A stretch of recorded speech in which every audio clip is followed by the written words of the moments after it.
Hey, I'm Ryan Russell. Today we're going to talk about how hackers love the nobodies, a presentation for all of those who think that they're not worthy of a hacker's time. Let's start with dispelling some myths. But I'm nobody.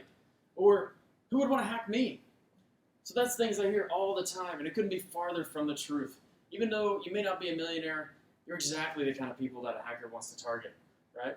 And that's because even if I don't go after you and go steal your money directly, you probably work for a company, or you know somebody who does, or you have some sort of access to somebody who does. And companies have the deeper pockets. So for that reason, even when people think that the breach may not be expensive and nothing valuable is stolen, it couldn't be farther from the truth. So let's talk about the format really quick. I want you to put yourselves in the minds of each person here. I want to keep this lighthearted and fun, and we're going to talk about what happens after the big breaches. We're also going to talk about how to protect yourself. And remember, hackers love you too. So what this is not going to be one of those standard, straightforward, boring enterprise training videos. While yes, this is based in PowerPoint, I know, it's going to be way more fun. Trust me. So this is not an ad for any product. It's not an ad for a service or any brand or personality. It's also not an indictment of any of these. I've just taken some of these from the internet and made a few things up here and there. You can find any references inside of the show notes. So, for the topics that we're going to cover today: password management, multi-factor authentication, social media, phishing, and malware. Right, so unlike your standard corporate video, we're going to go through this from everybody's point of view, from the victim to their boss, the public at large to the hacker. Right, that's where all the fun is. So, as we know, we're going to be #BetterTogether. Rewards programs, right? Everybody's probably got one. You've got Starbucks, you got your Jamba Juice, you got your Chili's rewards. A lot of people like to sign up for a lot of these at once. I don't know about you guys, but I like to have one not just for my actual birthday, but I'll sign up for some on other days too. That way, every day of the week, I get something kind of fun for free. So, in the spirit of that, I went ahead and made myself my very own juice shop, thanks to the Open Web Application Security Project, OWASP. So, for this demonstration, we're going to go ahead and use that. We're going to show how you can maybe steal some fun things from here, maybe even get some rewards for some free apple juice or something. Who knows? For all the hackers out there, if you want copies of any of the slides, any of the GitHub repos, or the AMIs that you're going to see later on, reach out to me. So let's meet the cast. We have the victim here. Our victim's name is Taylor Ashanti. Taylor is an HR manager at TextCube Publishing, and Taylor's interests include smoothies from the OWASP juice shop, things like that.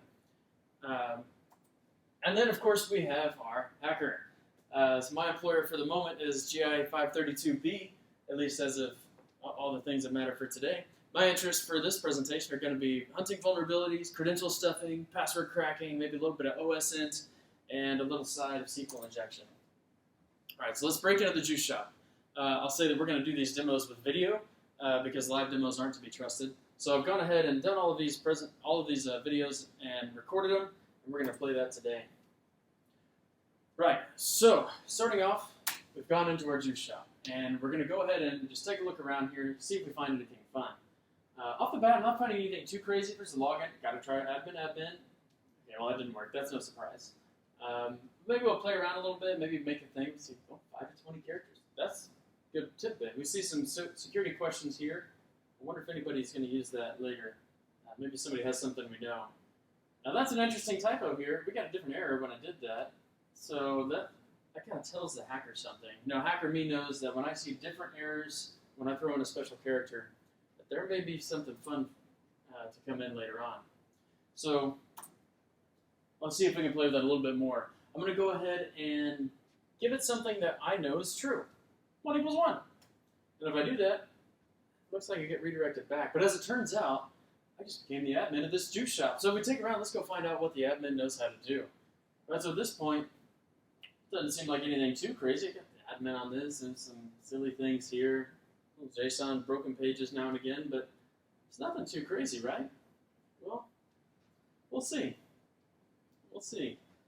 So let's go ahead and see if we can find anything fun. Now, I haven't been able to see any other users yet, so let's see if there's like an admin page. We'll poke around in the web source, and you'll see pretty quickly here, I'm going to go find that. Oh, there's a path. There's a path.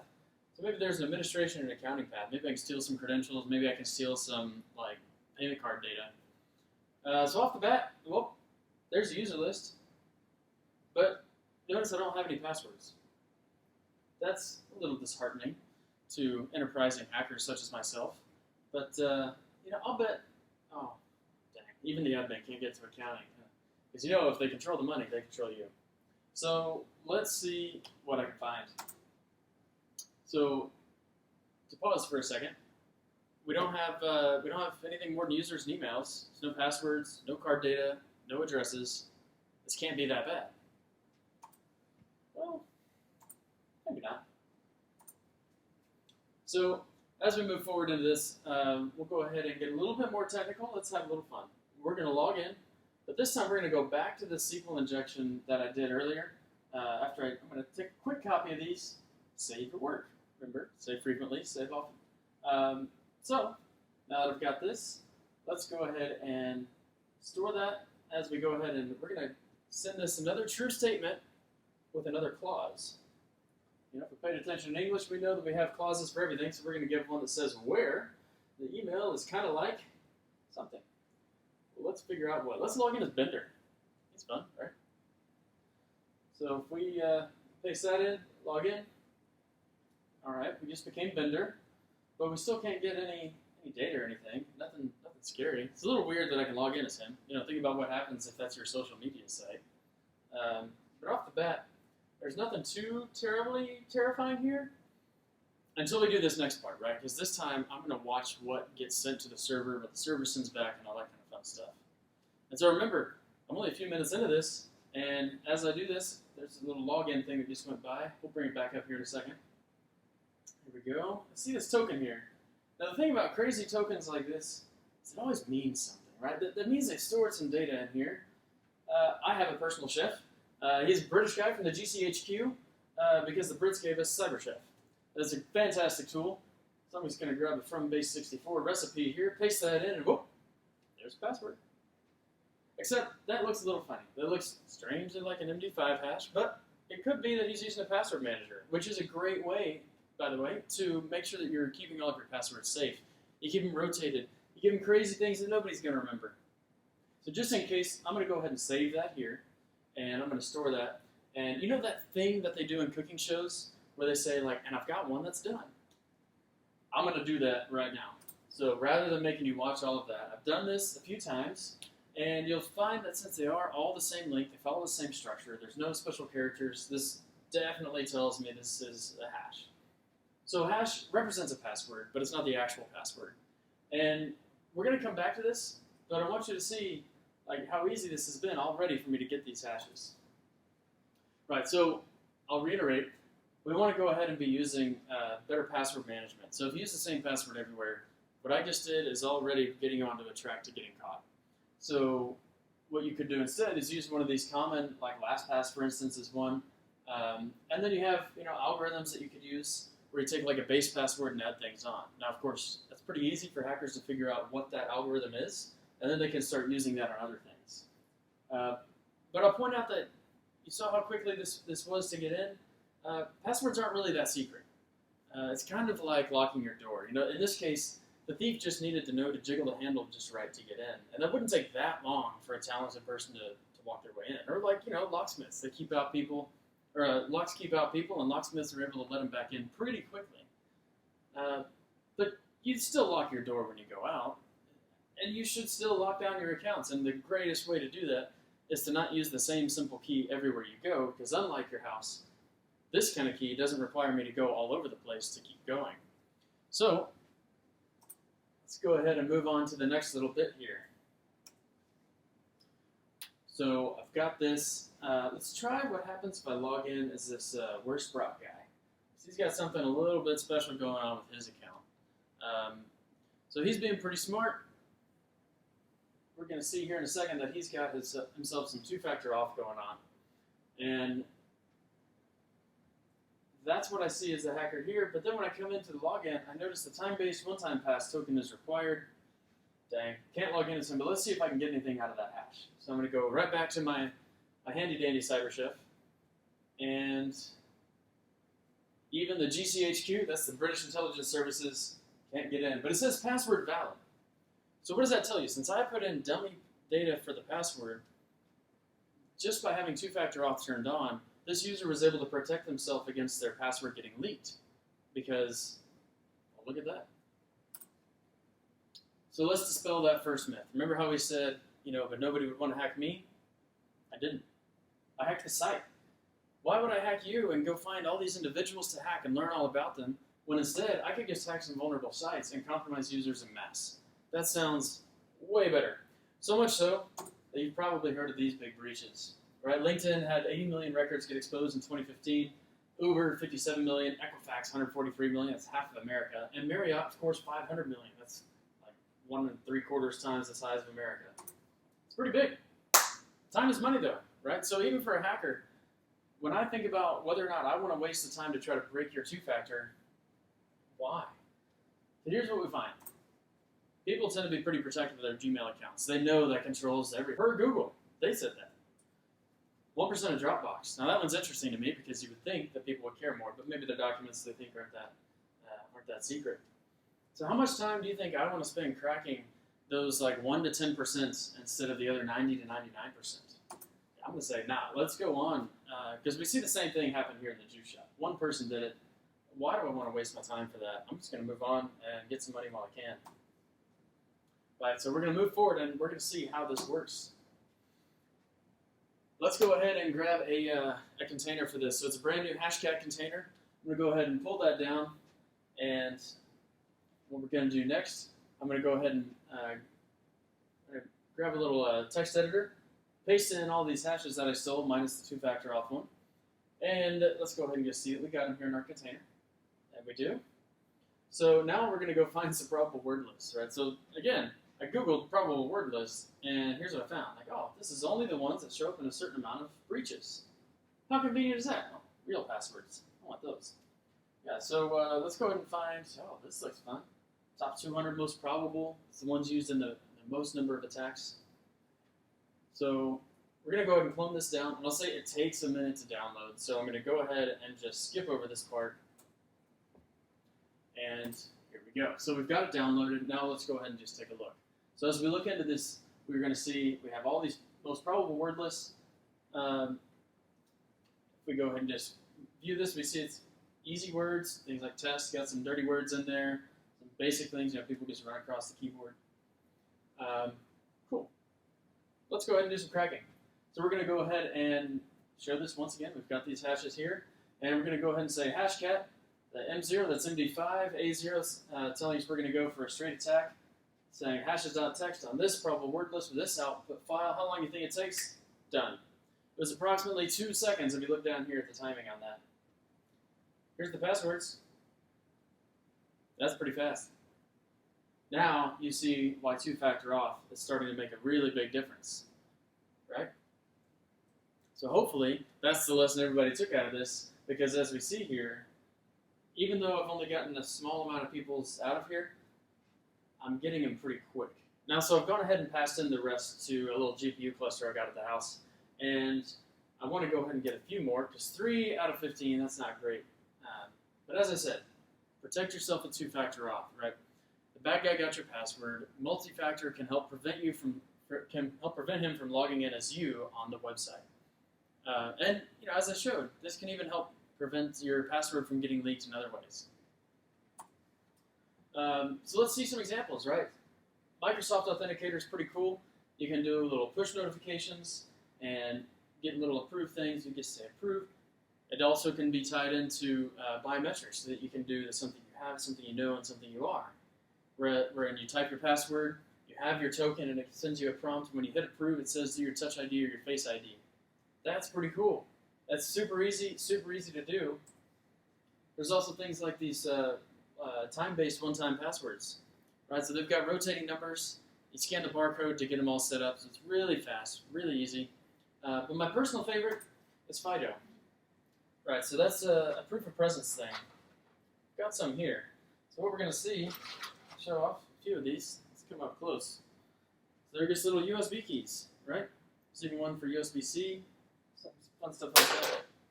Well, let's take a look at what that looks like when it's being used. You just, even for phone, it's just that fast. You just touch it up to the back, and there it is. Right, so that's pretty cool, because it's a really fast way to show proof of presence. Like, I got to be there with it. Can't be duplicated. And super cool is that if it's lost, nothing is compromised. If I lose that token, then whoever finds it is just as secure as I was with it, while your data isn't at any additional risk. Super cool. So we're at the halfway point right now. So let's take a moment to think about how we're about to attack Taylor's employer, JK, everything. And I want you to think about how your life might mirror Taylor's in this situation. Right? Because up until this point, this was just what I do on my own time. But now we're about to see how this gets super real for everybody. Right, so a little more cooking show magic. There's the ones from my GPU cluster. That's about half. That's not too bad of a ratio. So let's see what we got here. So I have a little small script to try these credentials. I'm going to try to log in as these people on all these different sites. So it's just going to pull in all of these usernames and passwords, and I fed it a list of sites I wanted to try on. That's pretty scary looking, don't you think? And I'll point out, we have people like Morty over here. He's got a super strong password. Uppers, lowers, it's a really long password. It's something like 30 characters. He's got special characters. And yet, his password works on everything, and I've got it to everything. And that's why I say, use a password manager. Use something like an algorithm if you have to. And use two-factor, because what I've just done here is I've shown that his super strong password was no stronger than that really weak Juice Shop website that I hacked. Because now I can beat him on his Gmail, his LinkedIn, his Instagram, on his iCloud. I can restore his phone down to mine, and thanks to the magic of an eSIM on an iPhone, I can even just steal his phone number. Like, how cool is that? But since this is, after all, going after Miss Taylor Ashanti, we're going to go ahead and just use that set of credentials. Right. So, let's go ahead and check out our output again. Here's what we're going to use. It's this credential pair. And let's log into LinkedIn here. There we go. Right here. Maybe not. We're not going to add in this, because remember, I'm the hacker logging in as Taylor. So I don't want any sort of a push to go to Taylor's phone. Okay, so we can see TextQ Publishing, HR Manager, New York City. Okay, tied to this Gmail. That's cool. Orange HRM platform. So that's good to know. We're going to think about this later, but keep that in mind. So now we're going to go into Gmail. I'll show you here. We use that same password. And there we go. Note to self. Don't forget the groomer's appointment Tuesday at 9 a.m. There's Taylor's work email. Okay, so Taylor's probably leaving work or not even going in the morning. Okay, good to know. So let's see what we can do with that. Did y'all catch all that, by the way? I know where Taylor works. I know what Taylor's job title is. I know what software Taylor uses at TextQ. I also know I have access to Taylor's email, which is going to come in a lot of handy later on. And I know where Taylor will be and why on Tuesday at 9 a.m. So as a hacker, I think about this in terms of, from your social media, I now know a lot about you. I can phish people. I can give a convincing story about where you're going to be or where I'm going to be. And this also tells me what window of time I have for when I want to do my breach. So if you're taking a dog to the groomer, you've probably got your hands full, probably starting at 8 or 8:30. So if I'm going to do anything, I'm going to start at 8 a.m. on Tuesday to take advantage of all these things that I've already got. All right, let's see this happen. So let's try to log into that HR platform. You know, as we poke around on there, we don't really see any logins. So that's disappointing. So I guess we're not going to do that. Maybe we can come back to this, though. It could be accessible just from the TextQ network. So when we go to the TextQ publishing site, we see that they're a leader in GI 532 publishing content, but can't really seem to log on as Taylor. So with that same credential pair, it's just not happening.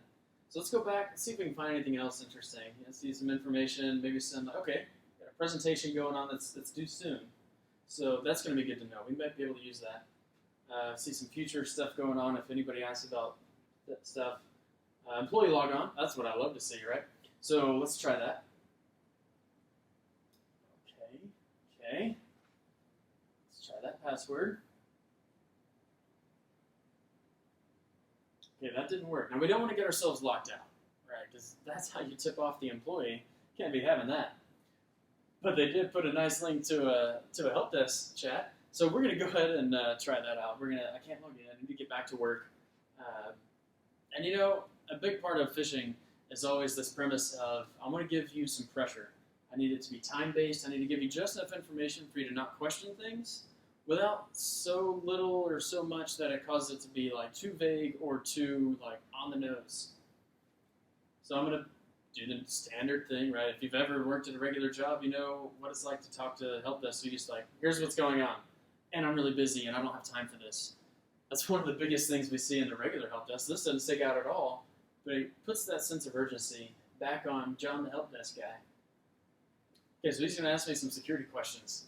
Now remember how I said it's important to be careful what you put into those things. I'm going to go ahead and do that thing. We're like, oh, I don't even know what this would have been. Favorite color, you know, you can always say that changes with the tides. Let's see if I can find something else. Remember, we had Taylor's Instagram, so we could always go back and look at that or see what color Taylor wears. It's not allowed to say when it is, though, but we're going to try a different one here. And this is one of the reasons why I suggest, piano. Based on that password, it was a pretty easy guess. But this is why I say, we want to make sure to be careful on our security questions, not to give real data. Don't give things that people could guess. Don't give things that are tied to anything else. Save that somewhere else and use that for anything else. That being said, let's talk back about this. So yes, I got access to my recovery email if I'm Taylor. If I'm the hacker, maybe I do, maybe I don't. So let's find out. But he's not going to tell me exactly which one it is.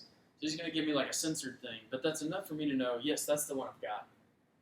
So that being said, we've said, yes, I've got access to it. He's going to send a recovery password there, and that's going to be really convenient. But as I mentioned, phishing is so easy to get by. You've got to be strong about this. You've got to set hard questions. You've got to be vigilant when somebody's trying to pressure you to do something. Because we're about to watch live what happens if you don't. All right, so Taylor said it's not in the spam folder, and then looks like John here is going to see if he's made it through or if it's made it through on their side. There it goes. There's the temporary password. So now it's time to act quick. So I'm going to try it out. Copy this. And let's go back to our RDP session. We got this from earlier when we logged in on the site. So you go here, and now we'll type that password in. Boom. We are now Taylor. Logged into Taylor's work. Right, so Taylor's not an admin now. What are we going to do? Game's got to be over, right? It's not, right? So remember, you are useful, you are smart, and you're trusted, and I like that. Taylor's position and title comes with it a lot of trust, and it comes with a lot of influence. We're going to use that. It's going to be a lot of fun. So we're going to use that to specifically own the whole company, because that's how you do it. All right, let's watch. So I've already crafted this document here, and we're going to go ahead and send an email to the CEO. I saw there was an email from the CEO in the inbox. We're going to say, hey, cool, we got some contracts to renew. I'm going to need you to take a look at this. Legal needs them ASAP. Again, putting pressure on them. IT built something cool with visualizing financials. Let me know if it doesn't work. Cool. Easy enough. So let's see. We sent that in. Does anything stick out? You think maybe anything seems out of place? Something that certainly sticks out of place to me. Why is an HR manager sending stuff about company financials? Why is an HR manager saying to not call the help desk? Or to basically say, like, reach out to me if there's a problem, not the IT people who built this? Well, too bad. So we're going to talk about lateral movement in just a second. We're going to see how we have to, or why we have to be so careful doing this. And we're going to watch the CEO get compromised in real time.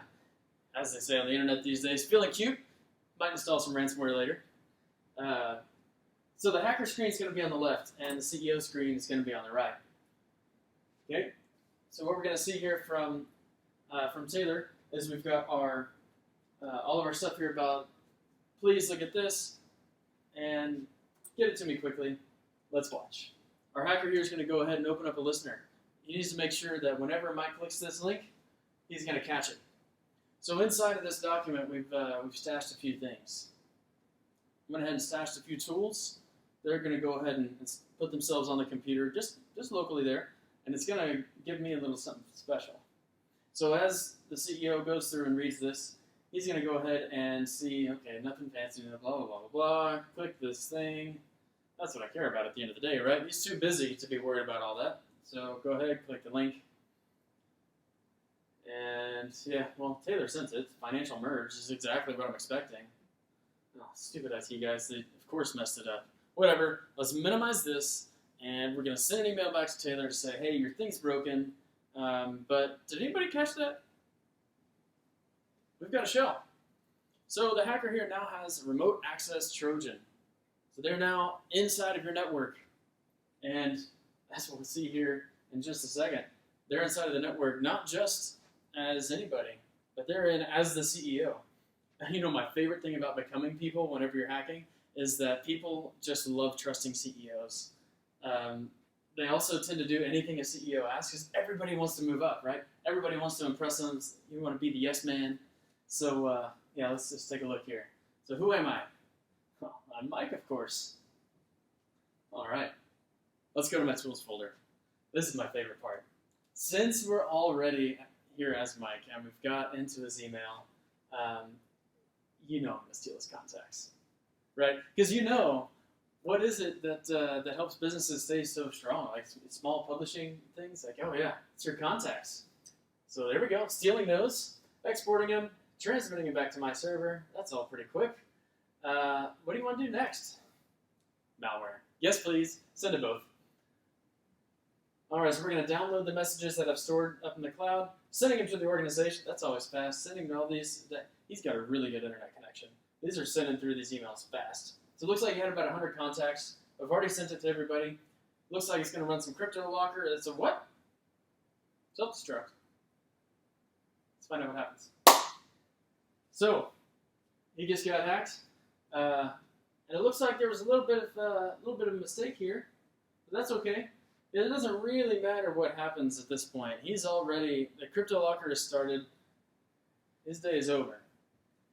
We're going to see here in just a second when he realizes that something's gone. Oh, dear. Yeah, there's that ransomware love.